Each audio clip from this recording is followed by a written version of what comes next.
Good morning, everyone. Good morning. Welcome to PreZense. This is a seminar that started out in a very interesting way. This is a conversation that Nate and I had regarding, Nate, our pastor, for those of you who don't know him, regarding how to be more resilient in your Christian walk. And that very quickly became an expanded conversation. Very much like the childhood book, If You Give a Mouse a Cookie. Because when you start talking about resilience and what you have to do, good morning, Pat, start talking about resilience and what you need to do to be a resilient Christian, you very quickly get into this place where you realize how impactful your mind is in helping you live well. And so what started out as a one-session adult education class quickly became a conversation about how do you become your best self, then how do you talk about your thinking, and then how do you recognize that you've got these stories in your head that don't serve you, and then how do you move past those? And all that sort of has to happen to be a mature adult, and no less important than to be a mature Christian. So welcome to PreZense, the power of awareness and faith. PreZense, I like to jokingly say, it's how you show up when you show up. And I think that's very apropos. Just so you know, and I know there's a lot of reticence about this with some of the self-help sort of seminars. I'm not here to fix you. I don't know your answer. I don't know where you're at with your journey. I'm going to share a bunch of ideas, and with the hope that some of it resonates with you and some of it helps you in some way. And it's open format. So in other words, you can interrupt me anytime. Not going to hurt my feelings. I don't like listening to myself drone on either, so feel free to ask questions. We're going to participate where we can. We got some videos and stuff like that. So, shall we? All right. The word resilience.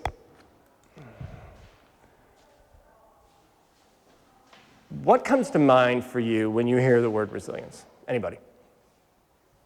A brick wall. What's that? A brick wall. A brick wall. I think of resistance more of that, but resilience.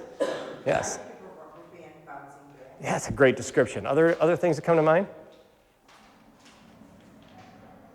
So if you look it up in the dictionary, hi Chirini, good morning.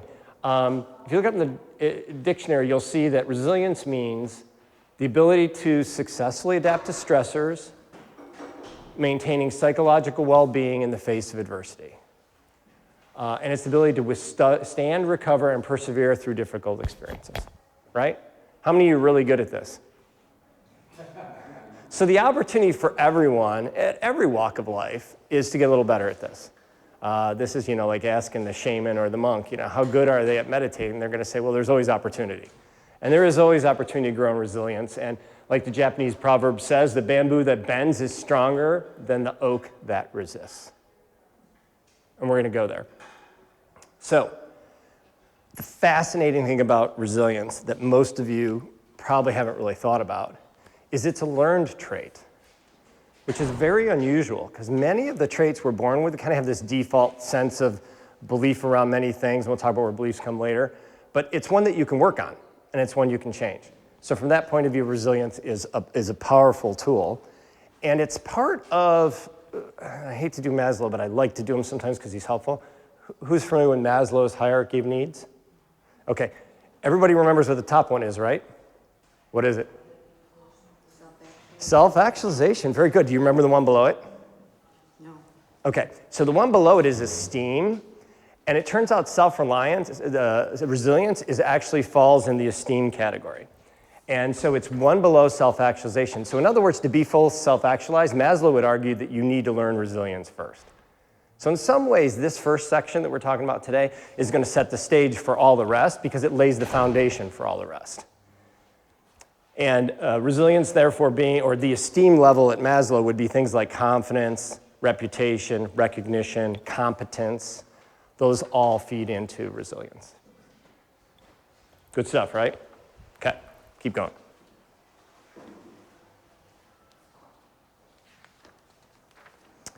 So Dr. Ken Ginsberg does this little catchy thing where he talks about the psychology of resilience. But before I get there, I pulled a bunch of quotes to get something I really liked for this slide, and I love Harry Truman's quote because it really gets to the point of things. When you're looking at great men, he found that the first victory they won was over themselves for self-discipline with all of them came first. And that ties in very well with what I was just talking about when I was talking about Maslow. Because self-discipline becomes essential once you get through the basic things that Maslow talks about, which are you got to have, food, physical needs, food, water, etc. You got to have safety. You got to have love and belonging. And then here's esteem. So Truman's basically arguing that unless you start working on esteem, it's very hard to get to self-actualization, and then there's something Maslow worked on later, self-transcendence, which we'll talk about separately. So Ginsberg, you know how these psychologists like to do, they try to make it catchy. So here's the 7 C's of resilience. He said you have to be competent, able to do something. You have to feel like you have agency, control. You have to be able to feel like you can cope with adversity. You have to have character, specifically, and you can see that this is in a different color here, strong sense of morality, ethics, and values. It's kind of a lilac color, maybe a little hard to see. You got to get a sense that you're contributing, and I don't expect you to write all these down. They're actually in the slides if you didn't get handouts. You have to get a sense, it helps if you have a sense of connection with your community and a confidence. Now, I colored these about halfway through. You'll see the color changes to purple. That's because while he did his 7 C's and that's all exciting, it's awkward to hold on to. It's easier to look at this and say, well, what is he really saying the 2 fundamental traits are? Can anyone take a guess at what the 1 trait in light gray is and the 1 trait is in purple that you kind of have to make this work? Or said another way, the bottom 3 are one and the top 3 are another and the middle one's split. For those of you who color impaired or at the wrong angle because these lights aren't helping. What do you see? What's light gray? You got to have what? To be competent, to feel in control, to be able to cope, and to have a strong character, you need to have confidence. Yeah. And the confidence comes from doing what?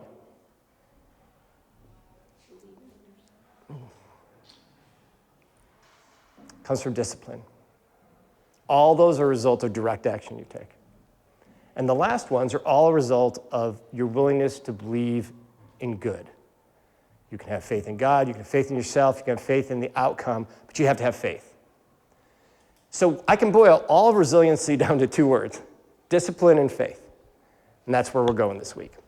Discipline and faith.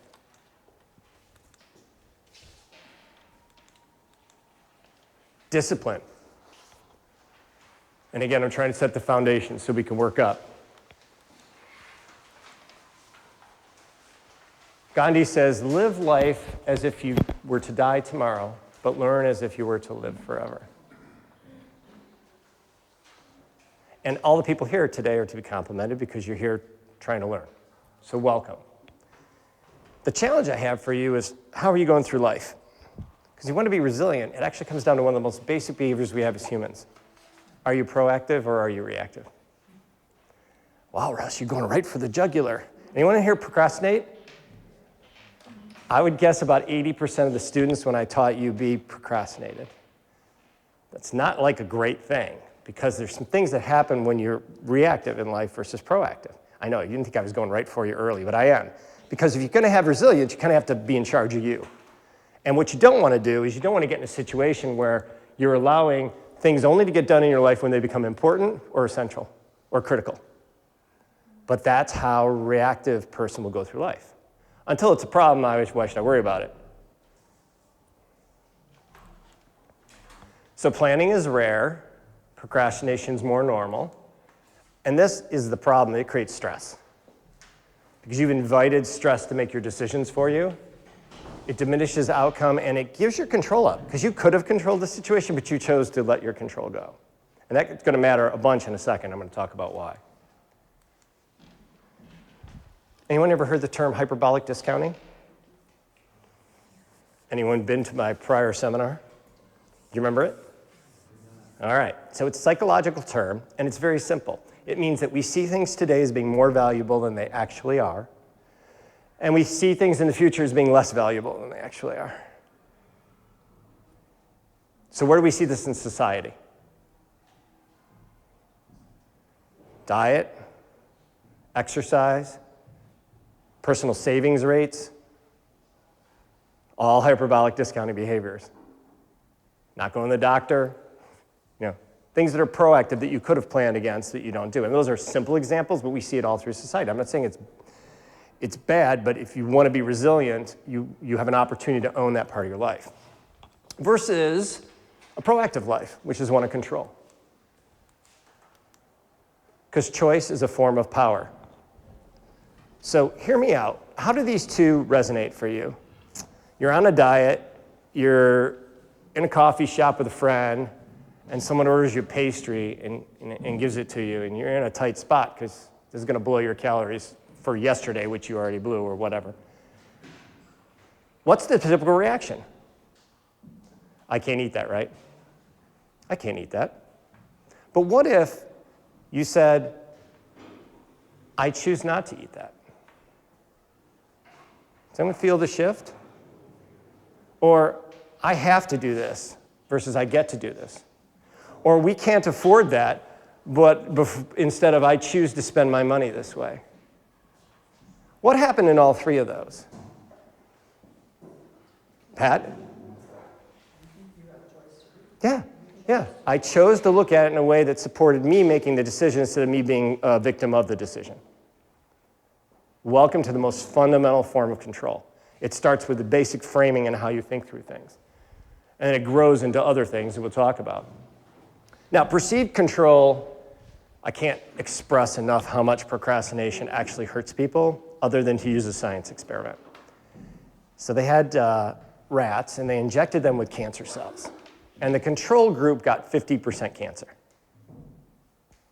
Poor rats. Then they took another group, and they gave them cancer cells. But they exposed them to these environmental stresses, which were electrical shocks. So there was more stress in their environment. Did more or fewer rats get cancer? More. 50% more got cancer, about 75%. Then they did it a third time. They gave rats injections, exposed them to the same stressor, but this set of rats was able to figure out how to shut the electrical current off. They turned a wheel, they pushed a button, they turned a lever. They developed agency, ability to control their environment. The control group got 50% cancer. What happened with this group that had agency, that had control? Probably got less. Yeah. Their cancer rate dropped by 50%. That's how important control is for your well-being. So when I talk about control, I'm not talking about it like, proactive is the way to be. I'm talking about proactive actually changes your entire environment of your life. It changes your well-being in a very fundamental way. And it's actually similar when you think about life goals. Now, anyone in here have a written life goal besides me? In the normal population, 80% of people will have no goals. That's perfectly normal.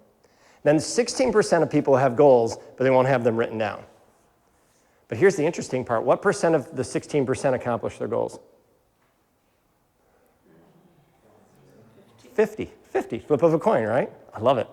That's like exactly what you'd expect. But then there's this 2 to 4% that write down their goals. They achieve them 76% of the time. But there's another group that writes down their goals, tracks their progress against their goals, and shares their goals with someone else as an accountability partner. Does anyone want to guess what their? Probably 100%. 95. 95. So what is it you want in life? Have you written it down? Put a date against it? That's a seminar for another day. But I'm making the point about proactive and reactive because of the power behind it. So there's three components I think of when I think of being disciplined. I think of direction. We just talked about plans. I think about action. Got to do that. And then there's the whole perseverance piece, that stickiness you have. So let's bang through those. Action. Action is essential for personal development. One of my favorite quotes of all time is by Hugh Laurie.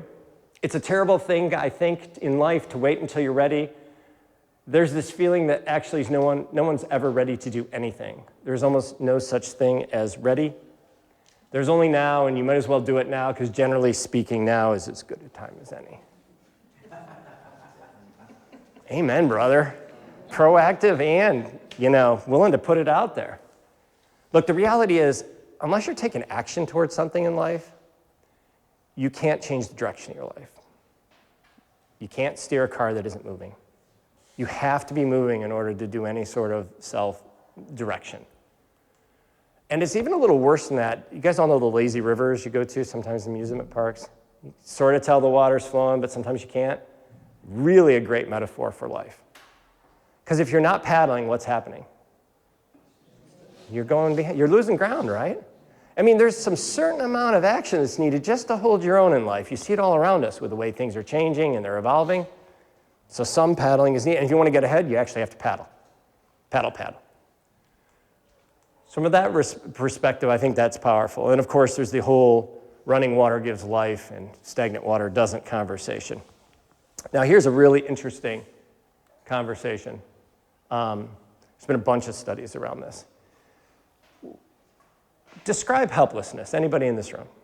I think it's just an interesting word, helplessness. You are unable to help yourself, right? You are out of help for you.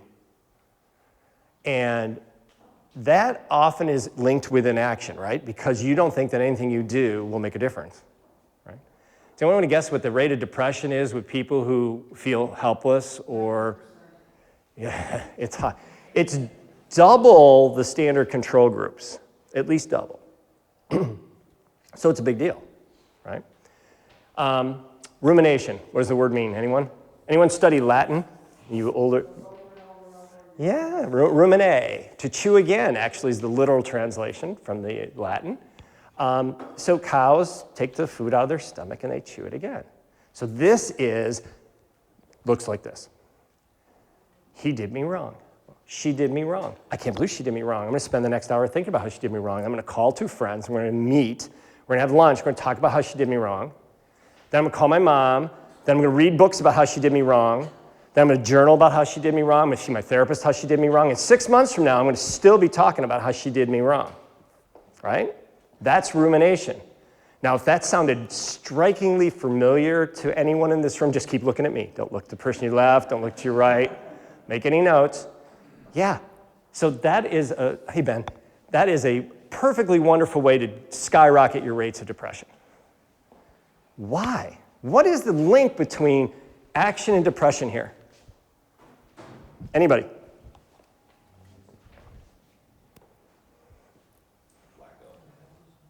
Lack of action causes depression. And I love that Wes said lack of. Because what Wes is actually saying, and he probably doesn't know he's saying it, is that any action, and this is actually proven out, any action's better than no action. Even what I would call distraction. Distraction, action, distracted action. And so they did studies back in the day, and they found that, for example, the husband who got upset and quit his job and punched a hole in the wall, and or someone who broke up a relationship, or any sort of action, even if it wasn't productive action, tended to create value in their lives. It tended to keep them from getting depression.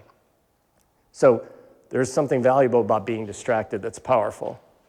And you'll see this in a statistic which I think is very interesting. But before we get there, the way around this is actually very simple. And Nate talked about it in his service today. The question is very simple. What one thing? So I'll put it out to all of you. And actually, feel free to write it down in your little note card next to this slide here. What one thing, if you did it today, would make the biggest difference in your life? The thing that would move you furthest to the goal or the thing you want? What one thing? What one thing? This is the most fundamental way to take action. You don't need a life plan.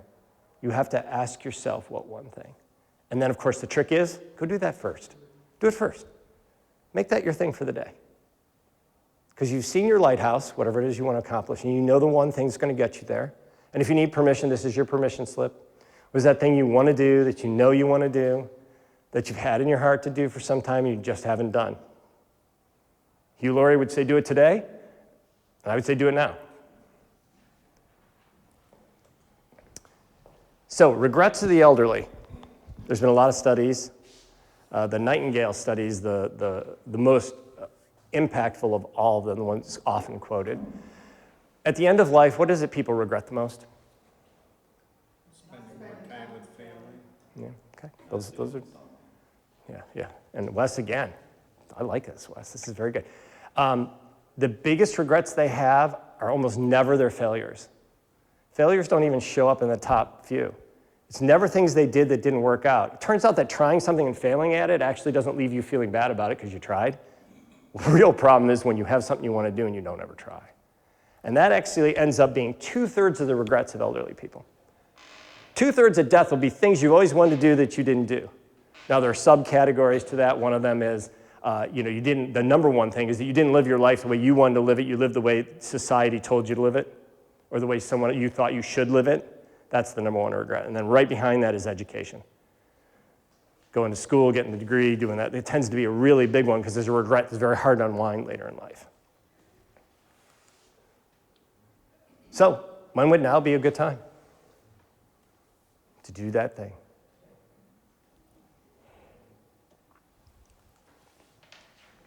So the most dangerous sentence in the world. I'm going to have to adjust the volume, but hopefully you'll be able to hear this. Thumbs up if it needs to be louder, or thumbs down if it's busting your ears out. So here we go. So what would you say the biggest deception was? What was the biggest lie you were told?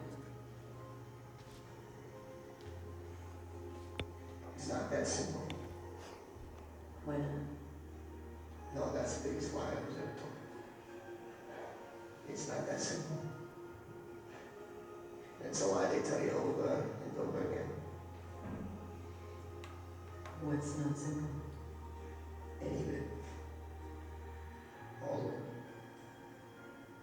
It's how they get you to give up. They say it's not that simple anymore. So what's the truth? That is. That if you just do the thing that they tell you, you can't, then it's done. And you realize it is that simple. And that it always was.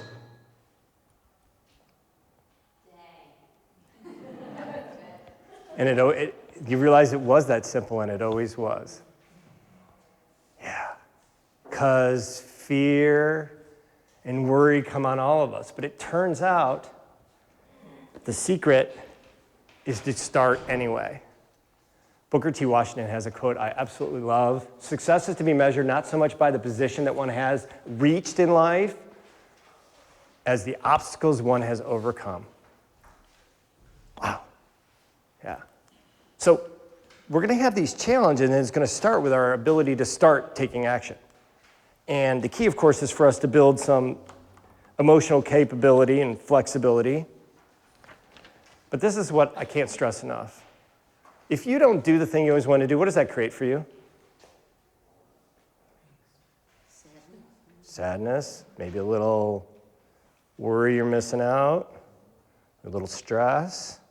And what is starting something new that you don't know how it's going to work out? That creates a little angst and worry and stress. So what I'm offering you is the only option forward. You're going to have stress or worry either way. Whether you don't do the thing you want to do and you stay where you're at, or if you lean into the thing you want to do. Because fear and stress are always the result of staying stuck. And you get in that what-if loop. The secret, of course, in life is to not abandon yourselves. And I'm going to come back a lot later on with what I mean by yourself. Because there's kind of this made-up self we have of ourselves, and there's kind of our spirit. And there is our spirit inside. And what we want to avoid doing is shutting down who we are, lashing out, or abandoning our true selves. Because if we stay where we're at, we leave ourselves small and trapped in many regards. So the idea is to proceed either way with a centered presence. Because the life you crave, the confidence you admire, the peace you seek, they do await you. They do. Discover you are bigger than your fears. Welcome to resilience. You see, fear is actually a made-up construct. We're going to talk about in the next slide. And We think it's real. We think it's the end. Turns out, not so much. The trick, of course, by starting, even if you fail, even if you don't know how it's going to work out, the trick by starting is that, here, you get stronger. It's just like a muscle. And if you start 20 times, you've done 20 reps.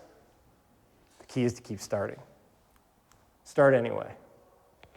And then, You know who goes the furthest?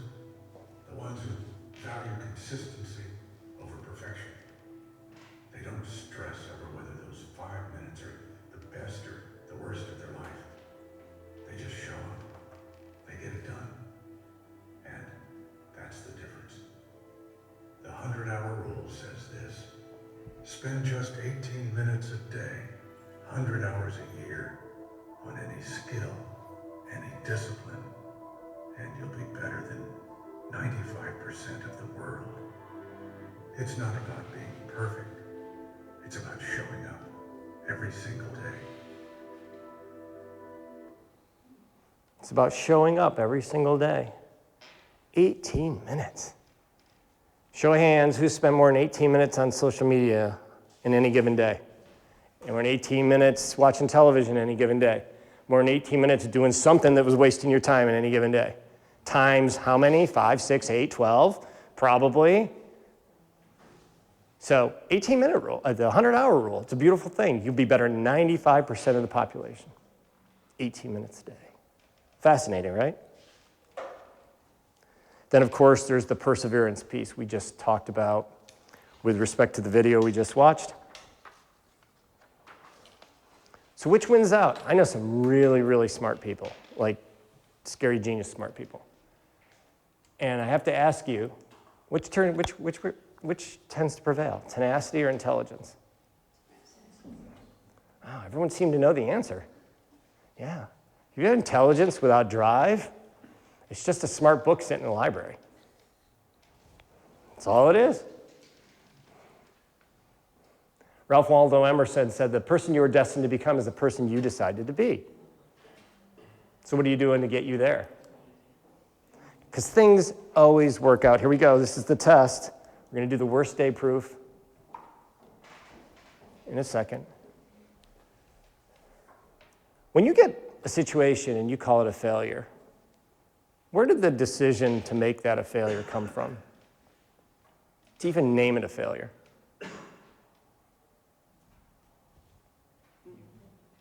There's nothing inherently failure-ish about the outcome. You just decided that it wasn't what you expected or wasn't what you wanted. Instead of saying, that's neither here nor there, that's just feedback, it's just data.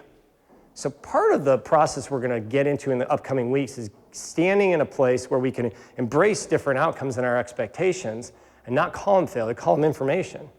And then from that place have a lot more power to move forward instead of being crumpled a little bit under that outcome. So worst day proof. Sorry, I'm going to dredge up some memories. I want each of you to think of the worst day in your lives. Worst day. Now, I have a magic wand. I can make your worst day go away. But like all genie wands, this one has a catch. You're not going to be who you are today. Literally and figuratively. Your life will have taken a very different path. We don't know what it looks like. How many of you want to give, by show of hands, want to get rid of your worst day still? That's about the same statistic I see. I see about a 5% of people still want to get rid of it and 95% don't. That's about normal. Why do the 95% of you not want to get rid of that day? Why? To get rid of the day? Okay. Yeah, it's unknown. Isn't there some value in adversity? We're happy where we're at. Or Yeah. Wasn't there some value in it? I mean, no one likes the event or the day, but didn't it in some way change who you are? Didn't it serve you? Didn't you learn through it? Yeah, that's what I think we're all responding to. And that's really powerful because this is why it's really powerful. If you wouldn't get rid of the worst day in your life, what is it you're afraid to go do? I'll say it again. If you wouldn't get rid of the worst day in your life, what is it you're afraid to go do? Exactly. Real failure is impossible. As a matter of fact, I tell my kids all the time, they hate when I say it. If you're not failing, you're not trying hard enough. So this trip got messed up, this got messed up, whatever. You're not failing, you're not trying hard enough. I hope you have failures all the time. It means you're pushing the envelope of life. Good for you. And then we lean from perseverance into the faith piece, because you have to stand in a place where you're not helpless or hopeless, where you're actually expecting good things.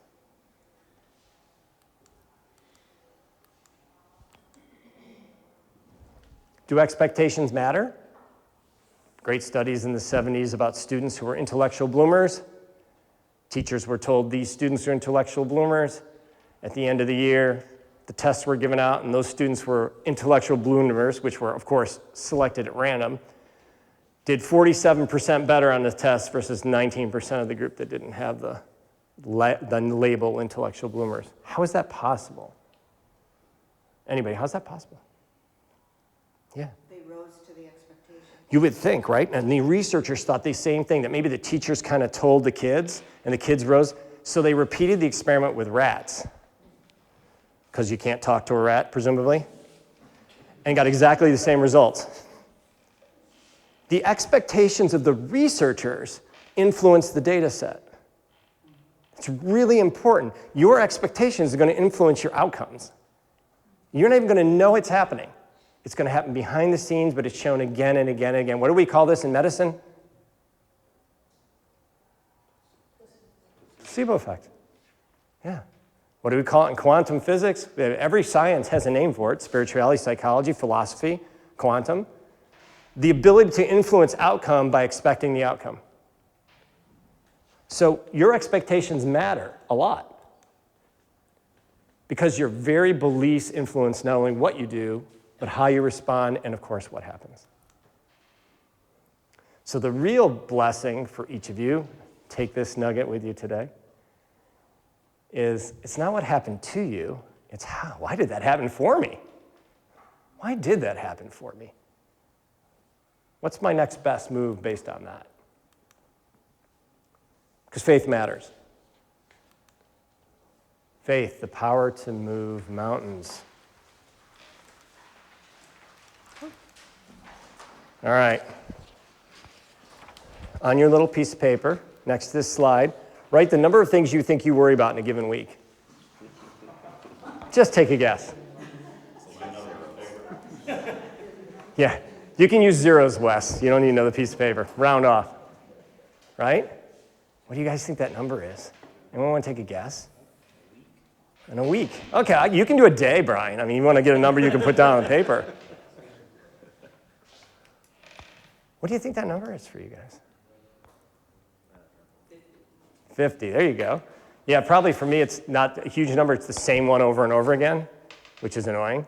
Probably more annoying than having a high number. Anyone else? Want to throw out a number? I'm not convicting anyone. All right, well, we heard 50. Here's the trick. And this is the challenge with faith.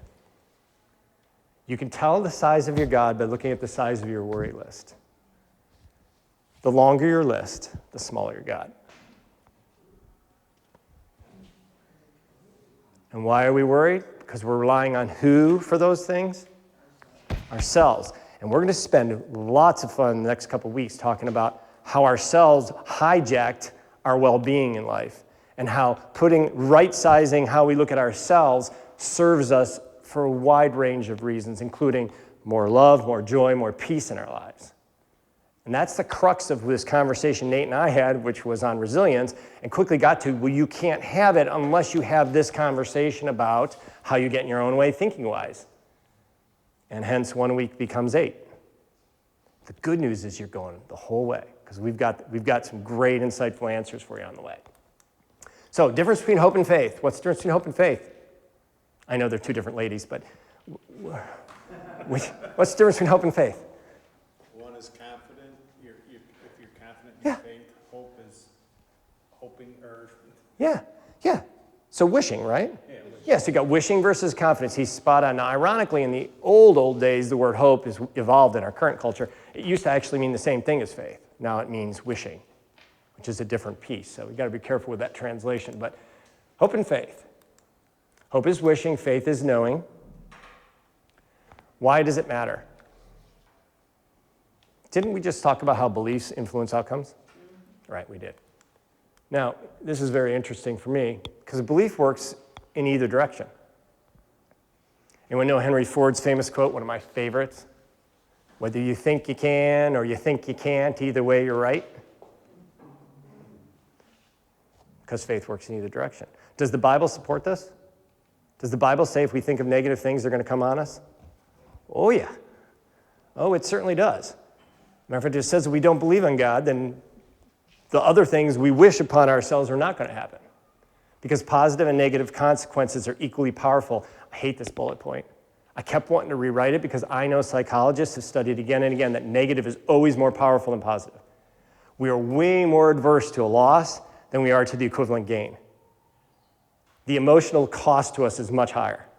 So I would actually suspect that negative beliefs are more powerful than positive beliefs, even more reason not to have them around. Welcome to week 2. The promise is that your belief will come upon you, as Job reminds us. So that then makes me think, well, God knew this was an issue, so he might have baked it into a document we look at every now and then. Turns out he did bake it in. 85 to 115 times, depending on translation, this command is in the Bible in some form or another. Does anyone want to guess what it is? It's the most uttered command in the whole Bible. Fear not. 85 to 115 times. Why? Fear not. Some version of fear not, don't worry, don't be afraid. It's the most uttered command in the Bible. Why? Do you think maybe God was onto something? That if we started with fear, it was going to cost us the rest of the process? Yeah, it's a big deal. Worry is a practice in atheism. I didn't know I was converting, but evidently I've been spending a lot of time working on my new faith. The trick, of course, is to find that place of peace where we can rest in God. And this is that biblical truth, live like a child. It doesn't mean live simple. It means open and trusting. That's what that confidence, peace means. So the question I have for all of you is your faith on or off God? Here's the thing, it's on one or the other. Who in here, you Bible aficionados, knows the story about money? Is money evil? No. What's the problem with money? It's when you love it. Because wherever your heart is, therefore also is your focus, your time, your money, right? Oh, money, just in case. Yeah, so it's not, there's nothing wrong with money. Well, it's true with everything. The heart is going to seek its treasure. And if your heart is worldly, you're going to go after worldly things. And if your heart is money, you're going to go after money things.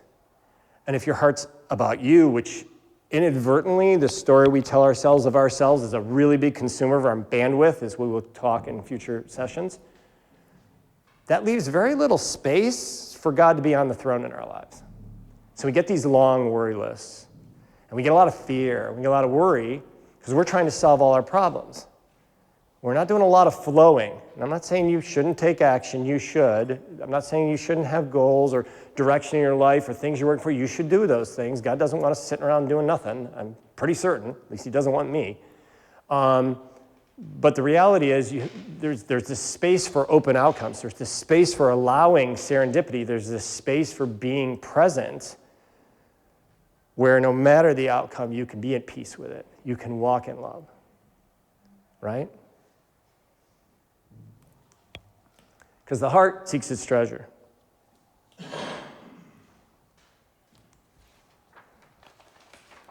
There once was a man who wanted to please the Creator as much as he could. He prayed day and night until finally a voice spoke from the unseen spiritual world and said to him, "I want you to go and push a stone." The man woke up the next morning full of enthusiasm. He ran out and got a huge boulder down the road from his home. Immediately, he began pushing it, but nothing happened. The next morning, he woke up and pushed the boulder again. Still, nothing happened. This man woke up every morning for 3 months straight and diligently pushed the boulder with all his might, yet nothing ever happened. With each failed attempt, the man became more upset by his inability to move the boulder even a single centimeter. Finally, when the 4th month arrived, the man said to himself, "The heck with this, that darn boulder isn't going anywhere, and I don't understand what this whole thing is about." Then the man had another dream in which he spoke to the voice from heaven, saying, "I don't know what you want from me. I tried everything you said, and nothing's happened." The Creator replied, "Why did you stop?" The man answered, "Because nothing happened." God said, "What do you mean that nothing happened? Look at you. Look at how strong you are, how determined and focused you are. Look how powerful your muscles are. You are no longer the person you were when you started to push the stone. You have changed. That's what happened. And besides, I didn't tell you to move the stone. I told you to push the stone. I'll move the stone when it's time." I didn't tell you to move the stone. Where are we in our lives doing something we weren't told to do and not continue to do the thing we know we're supposed to do? Great rhetorical question. God's not coming. So I showed all my slides to Nate before this seminar, and this was the one I thought for sure he was going to hunt me down, but he was good about it because he let me finish the thought. God's not coming. Why is God not coming? He's already here. God's here. He never left. Let me ask you this. Is God all-knowing, all-seeing, omnipotent, omnipresent, everywhere all the time? Did he not promise that he would always be with us, never leave us, never forsake us, not be dismayed, for he is God, he'll strengthen us, and he will uphold us? To merge 3 different verses together because it gets the point. Right? Yeah. So, he's a little too big to hide, wouldn't you think? Especially if this is like people are talking about now, this is all a simulation. Wouldn't that be interesting? I mean, we're just the marble sitting on his desk. He's not going anywhere. Let me ask you this. See this area in this room? When they made this room, did all of space become smaller because of this room? No, right? Just because we put walls up didn't shrink the size of outer space. And 100 years from now, when this building comes tumbling down, is this space going to magically reunite with outer space? No. It's always been connected. When you were created, when you were born, did you magically separate yourself from God? Do you think you walk without his presence? Do you think, yeah. So you can take the analogy the full circle. When you die, you're not going back to God. You've been with him all along.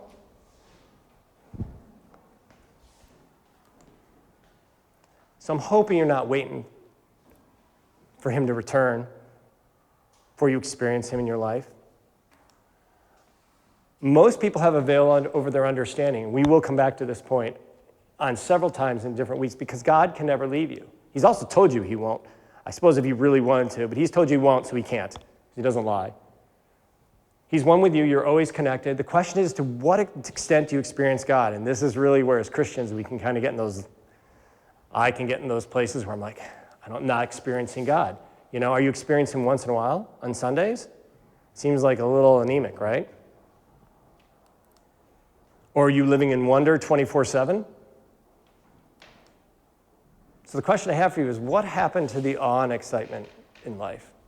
What happened to that knowing it was going to work out, that excitement, that just spectacular amazement about how the world works and all the good things that are in it? Does anyone want to guess what happened to it?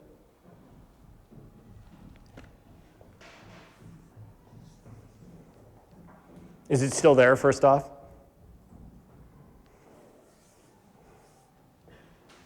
Yeah. Kaylee's nodding her head, yes. Yes, it's still there. You're not noticing it. Why you're not noticing it? Negative thoughts, yeah. More generally, just because of your thoughts, right? We're so stuck on what we want, when we want it, that we get in our own way. So we don't experience as much of that as we like.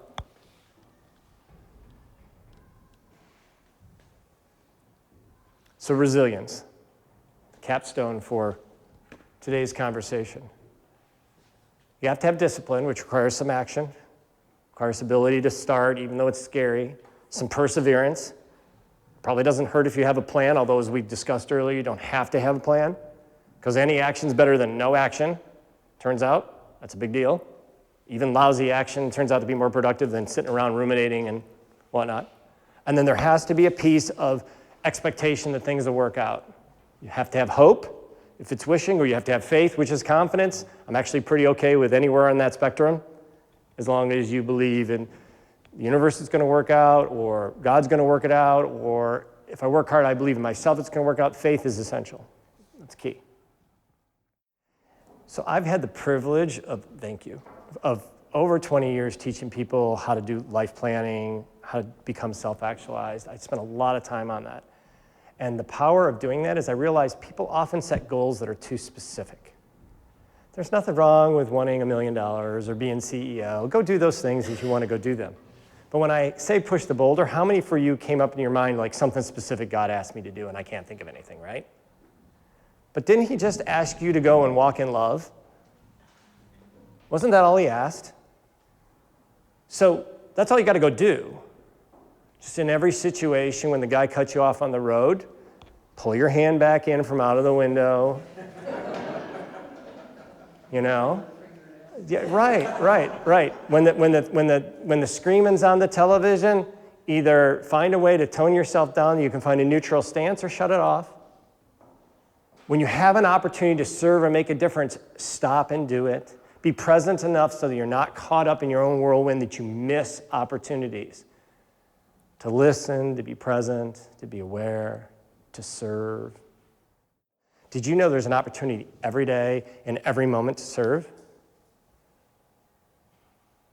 And it's one of the most powerful ways you can serve as a Christian, just even as a human being. Does anyone want to tell me what it is? It's the ultimate act of service. What? Listen. Yeah, it is. Listening.